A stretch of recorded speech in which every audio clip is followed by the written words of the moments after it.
Hola, soy Leonardo Guidi, analista financiero de Grupo Carey, y en este video vamos a ver el resumen semanal del Merval correspondiente al viernes 9 de noviembre de 2018. Bueno, durante esta semana tuvimos varios eventos importantes. Voy a arrancar primero por Argentina comentando que iniciamos la temporada de balance. Algunos balances, como por ejemplo los de Transener, vinieron muy bien, y otros balances como por ejemplo Telecom o Mirgor vinieron con pérdidas, pero acá tengo que hacer una aclaración muy importante. Fíjense, este gráfico muestra el movimiento del dólar a lo largo de los últimos meses, y si se fijan acá vemos el récord histórico nominal del dólar de casi 42 pesos. Se produjo justo el día del cierre del tercer trimestre del año. Quiere decir que los balances que estamos viendo ahora están viniendo obviamente en pesos, pero todo lo dolarizado, ya sea ingresos dolarizados, inversiones dolarizadas y deudas dolarizadas, son especificadas a este tipo de cambio. Y esa es la razón por la cual vamos a ver distorsiones importantes en las deudas, en los ingresos, y por eso es que en el caso de los balances vamos a tener que mirar caso por caso, renglón por renglón, para ver, en el caso por ejemplo de una empresa que tenga una pérdida importante, a ver si fue que la empresa tiene deudas dolarizadas e inventarios valuados a costo histórico, por ejemplo, o en otros casos de empresas que tienen inversiones dolarizadas o ingresos dolarizados, para ver bien de dónde proviene la utilidad y que no nos engañe un tema contable como puede ser el tipo de cambio al que se especifica una deuda o una inversión. Así que tengámoslo muy en cuenta. Pero de todas maneras, lo que vemos es que el Merval actualmente se sigue moviendo al ritmo de Wall Street. Y esta semana tuvimos en Wall Street las elecciones de medio término de Estados Unidos. Históricamente las elecciones de medio término suelen ser alcistas para los mercados. ¿Por qué? Porque también denotan un poco la mitad del mandato del presidente en ejercicio, y como ya lo expliqué en anteriores informes, la segunda parte del mandato de los presidentes de Estados Unidos suelen ser alcistas, sobre todo el tercer año de su mandato, porque el presidente generalmente, como pasó ahora, pierde el control de una de las cámaras. En el caso de Trump perdió el control de la Cámara de Diputados, y por lo tanto a partir del año que viene, del 20 de enero del año que viene, va a tener que consensuar más, le va a costar más pasar leyes, y va a tener que volverse más amigo de los mercados y menos intervencionista, sobre todo si es que espera ir por la reelección. Entonces, ¿eso qué genera? Y genera un ambiente más optimista para los mercados, y que fue reaccionado, fue respondido esto con un 2% de suba durante el jueves. Esperen que saco el cartel. Bueno, pero ¿qué pasó después?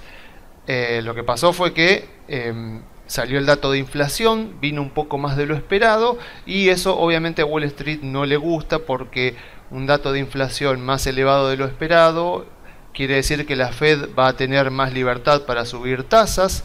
Más libertad para subir tasas implica que el endeudamiento se encarece para las empresas, y que a la hora de hacer un flujo de fondo descontado para evaluar una empresa, vamos a tener que utilizar un denominador más grande. Al utilizar un denominador más grande, la evaluación de la empresa cae si es que ésta no logra obtener mayores ganancias durante 2019. Así que estamos viendo en este momento la reacción del mercado al dato de inflación.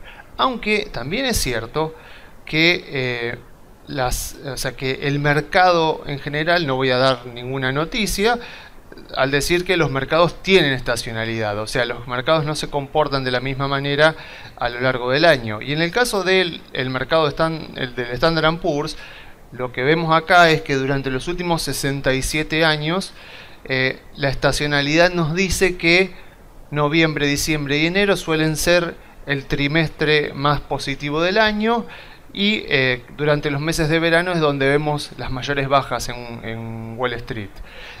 Obviamente pasado no significa futuro, pero al menos estamos entrando en el trimestre de Wall Street, que generalmente es más positivo. Así que a pesar de esto de corto plazo que no está gustando, el mercado parece que ha retomado la tendencia alcista, o al menos se está recuperando de esta corrección. Porque, a ver, vamos a decir la verdad. O sea, durante este año hemos visto una corrección fuerte acá, que en realidad fue una corrección menor porque fue de un 10%. Ya saben que hasta un 10% es una corrección menor, y de un 10 a un 20 es una corrección mayor, y una baja mayor al 20% ya se considera mercado bajista. En este caso, durante este año, en el S&P vimos que la tendencia alcista se mantiene, pero que ya tuvimos una corrección que duró unos meses hasta abril y después se recuperó, y una segunda corrección que es la que estamos viendo ahora, y que también tiene todas las características de no ser el inicio de un mercado bajista, sino de ser una corrección. ¿Cuáles son las características? Bueno, primero que nada, se inicia con una caída fuerte y repentina, o sea, una caída que no estaba para nada en los planes de nadie. Como ven acá, a finales de enero se produjo la primera, que terminó siendo una corrección, como después vemos, porque volvimos al récord histórico. Y en este momento acá, principios de octubre, se produjo la segunda baja fuerte, que después fue acompañada. O sea, eso es una característica propia de una corrección y no del inicio de una tendencia bajista. Por ejemplo, otra característica de una corrección es que las bajas suelen ser mayores a un 2% mensual. Cuando vemos que se está iniciando un mercado bajista en Estados Unidos, generalmente las bajas en promedio son entre el 1 y el 3%, o sea, más o menos un promedio del 2% mensual. En este caso no lo estamos viendo. Otra característica de una corrección en un mercado desarrollado como Estados Unidos es que duran entre 1 y 4 meses. Y que también pasa que generalmente hay un consenso de la mayoría con que las bajas van a continuar, y empieza a haber una especie de pesimismo. Esto no pasa en el inicio de los mercados bajistas, donde el consenso suele ser que las subas van a continuar.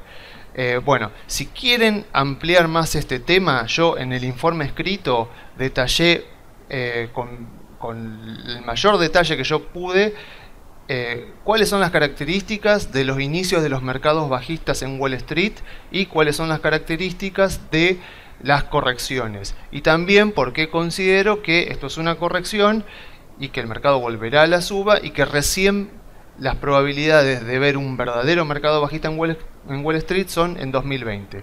Así que bueno, si quieren saber más detalle, vayan al informe escrito, y si están interesados en saber cuáles son las carteras que recomendamos en Grupo Carey para los diferentes perfiles de riesgo, pueden ingresar a la página web grupocarey.com.ar y comunicarse desde allí, o directamente enviando un mail a info@grupocarey.com.ar.